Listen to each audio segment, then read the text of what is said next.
फिल्मी बातें विद अभिसार। उड़ जा काले कावा तेरे मुंह विच खंड पावा, ले जा तू संदेशा तेरे मैं सदके जावा। तो गदर 2 11 अगस्त को आने वाली है दोस्तों, और अभी से फिल्म को लेकर बॉक्स ऑफिस में गर्मी है। हेलो, वेलकम, खुशामदीद, नमस्कार। आप देख रहे हैं फिल्मी बातें विद वन एंड ओनली अभिसार। कायदे से दोस्तों आज के इस शो का नाम होना चाहिए था एनिमल की गदर 2 और OMG 2 के साथ टक्कर, मगर हम कह रहे हैं गदर 2 की एनिमल और OMG 2 से टक्कर। और ऐसा क्यों कह रहे हैं दोस्तों? गदर 2 का कहने को एक टीजर सामने आया है दोस्तों, जो आप अब तक देख चुके होंगे। और अब फिल्म मेकर्स ने अपनी ही फिल्म यानी गदर द प्रेम कथा का एक गाना जो है वो रिलीज किया है, मगर वो गाना जो है वो गदर 2 में भी है। और यहां पर आप देख सकते हैं कि अमीषा पटेल और सनी देओल दोनों दिखाई दे रहे हैं। और मुझे ऐसा लगता है दोस्तों ये एक ड्रीम सीक्वेंस है, क्योंकि जिस तरह से फिल्माया गया है, यानी कि इसका जो पिक्चराइजेशन है वो रियलिस्टिक नहीं है, वो बहुत ड्रीमी है, सपनों जैसा लग रहा है। यानी कि हो सकता है ये एक ड्रीम सीक्वेंस हो। और फिल्म को लेकर अभी से जबरदस्त सुगबुगाहट है। और आज मेरे इस शो में मैं तीनों फिल्मों की बात करने वाला हूं दोस्तों। गदर 2 की भी बात करूंगा, एनिमल की भी बात करूंगा, और अक्षय कुमार की OMG 2 की भी बात करूंगा। मगर सबसे पहले गदर 2।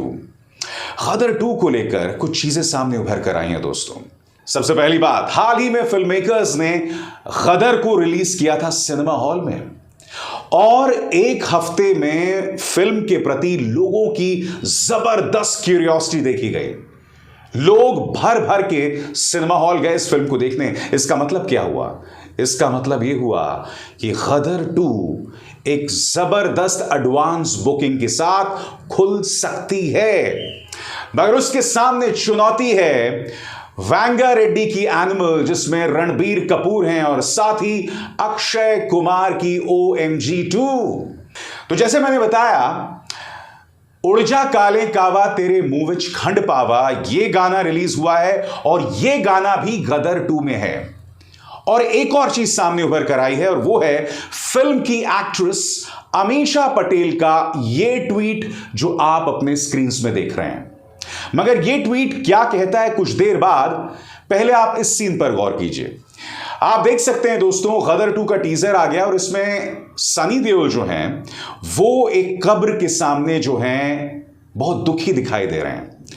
अब मैंने भी आपसे कहा था, और कई जो फिल्मी जर्नलिस्ट हैं उन्होंने भी ये कहा था कि हो सकता है कि इस फिल्म में सकीना यानी जो अमीषा पटेल का किरदार है वो मारा जाता हो, क्योंकि इस फिल्म में तारा सिंह यानी सनी देओल जो हैं वो लाहौर पहुंचते हैं, और इस बार हैंडपंप से नहीं भाई साहब, इस बार वो पूरे एक पहिए के साथ जो है गदर मचाते हैं। तो कई लोगों ने कहा था कि ये जो कब्र के सामने यहां सनी देओल बैठे हैं ना, हो सकता है कि फिल्म के अंदर सकीना की मौत हो जाए। मगर अमीषा पटेल ने यह ट्वीट करके एक बहुत बड़ा स्पॉइलर दे दिया है। इस ट्वीट का अगर मैं हिंदी में अनुवाद करूं, ट्रांसलेशन करूं, तो इसमें अमीषा पटेल कह रहे हैं, अरे मेरे चाहने वालों, पूरी फिल्म में मेरी मौत नहीं होती है। यानी कि अगर अमीषा पटेल के इस ट्वीट पर विश्वास किया जाए तो फिल्म के अंदर अमीषा पटेल की मौत नहीं होती, और सनी देओल किसी और की कब्र के सामने जो हैं वो दुखी दिखाई दे रहे हैं। अब ये किसकी कब्र है ये जानना बहुत जरूरी हो जाता है। क्या तारा सिंह या सनी देओल लाहौर के अंदर किसी की कब्र के सामने जो हैं वो शोकाकुल हैं या गमों में डूबे हुए हैं? ये तमाम सवालात हैं, और इन तमाम सवालात के जवाब जो हैं वो फिल्म रिलीज के बाद ही मिलेगा। यही नहीं दोस्तों, और 2 और सवाल हैं। ये ना भूलें कि गदर एक प्रेम कथा की जान 2 किरदार थे। एक तारा सिंह का दोस्त दरमियान सिंह, और दूसरा तारा सिंह के ससुर अशरफ अली। दरमियान सिंह का किरदार निभाया था विवेक शौक ने और अशरफ अली का किरदार निभाया था अमरीश पुरी ने। दोस्तों, बहुत ही कम उम्र में विवेक शौक की मौत हो गई थी और उसी तरह से आप जानते हैं कि अमरीश पुरी भी हमारे बीच नहीं है। इसका मतलब क्या हुआ कि फिल्म के अंदर ना आप दरमियान सिंह को देखेंगे और ना अशरफ अली को देखेंगे, क्योंकि असल जिंदगी में दोनों की मौत हो चुकी है। गदर 2 में ये दोनों कैरेक्टर्स यानी कि दरमियान सिंह और अमरीश पुरी नहीं दिखाई देंगे। और कौन भूल सकता है दरमियान सिंह का वो डायलॉग कि बाप बाप होता है और बेटा बेटा। क्योंकि दोस्तों, गदर की जो एक खास बात थी ना, वो उसके डायलॉग्स थे। मसलन जिस तरह से सनी देओल जो हैं चिल्लाकर बोलते हैं अमरीश पुरी के सामने, अशरफ अली, याद है कि नहीं? अब ना अशरफ अली हैं ना दरमियान सिंह हैं। अब ये देखना होगा कि इन दोनों की कमी को कौन पूरा करेगा। बहरहाल मैं आपको बता दूं, इस फिल्म में दिखाई देने वाले हैं मनीष वाधवा, जो पाकिस्तानी जनरल के किरदार में होंगे। कौन मनीष वाधवा? याद है आपको? पठान में एक खलनायक था, एक पाकिस्तानी जनरल जो भारत के खिलाफ एक मिशन शुरू करता है, वही मनीष वाधवा। मनीष वाधवा वही एक्टर हैं जिन्होंने टेलीविजन में चाणक्य की किरदार को भी निभाया था। एक निहायत ही टैलेंटेड एक्टर अब वो गदर 2 में दिखाई देने वाले हैं एक पाकिस्तानी जनरल के तौर पर। यानी कि हो सकता है कि अमरीश पुरी की जगह ले ली है मनीष वाधवा ने, मगर आप जानते हैं दोस्तों, अमरीश पुरी की कमी कोई पूरी नहीं कर सकता। क्या गदर 2 उन पैमानों पर खरी उतरेगी? यकीनन गदर 2 को साथ मिल रहा है गदर एक प्रेम कथा के ब्रांड का। लोगों में गदर को लेकर अभी भी जबरदस्त क्यूरियोसिटी है, इसीलिए लोग सिनेमा हॉल जाने वाले हैं। इसीलिए लोगों ने रिकॉर्ड नंबर्स में गदर एक प्रेम कथा को देखा था जब वो हाल ही में रिलीज हुई थी। लिहाजा मेरे जहन में इतना सा भी शक नहीं है कि गदर 2 को लेकर एक रिकॉर्ड एडवांस बुकिंग मिलेगी। मगर जैसे मैंने कहा आपसे, उसकी टक्कर हो रही है एनिमल और OMG 2 से। अब एनिमल की बात करें तो एनिमल की डायरेक्टर हैं वांगा रेड्डी। कौन वांगा रेड्डी?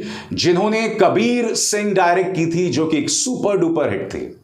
अब एनिमल के बारे में हम सिर्फ इतना जानते हैं कि ये एक गैंगस्टर ड्रामा है जिसमें रणबीर कपूर का किरदार एक गैंगस्टर का है, एक अंडरवर्ल्ड डॉन का है। और उसका एक टीजर दोस्तों कुछ दिनों पहले आया था, जिसमें रणबीर के हाथ में एक कुल्हाड़ी, एक छोटी सी कुल्हाड़ी, और उस कुल्हाड़ी से वो लोगों को एक एक करके मार रहा है। इस सीन को देखकर मुझे एक कोरियन फिल्म याद आ गई जिसका नाम था ओल्ड बॉय।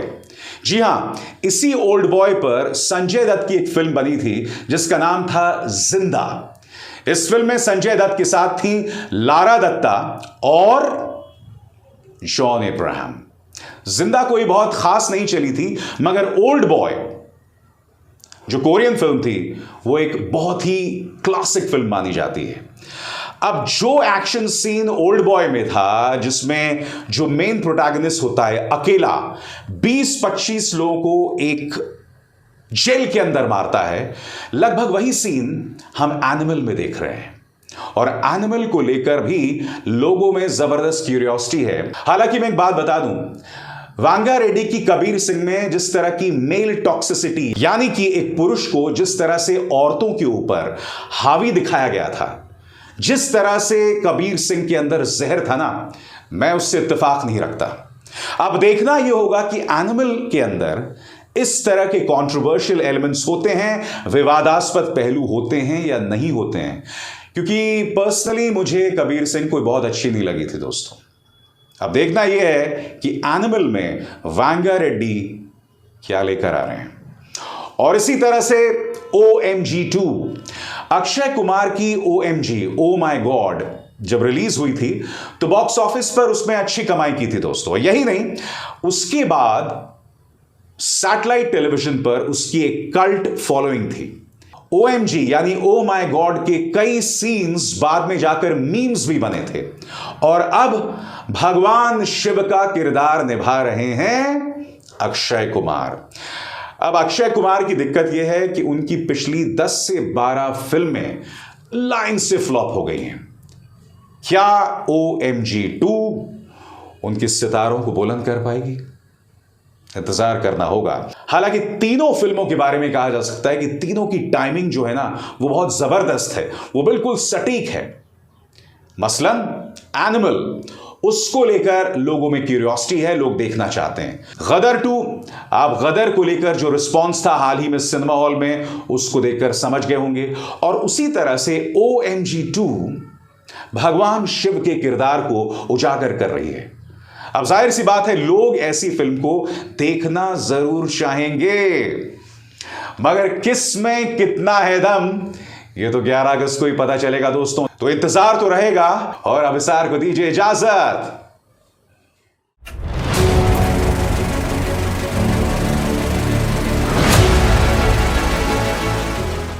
फिल्मी बातें विद अभिसार।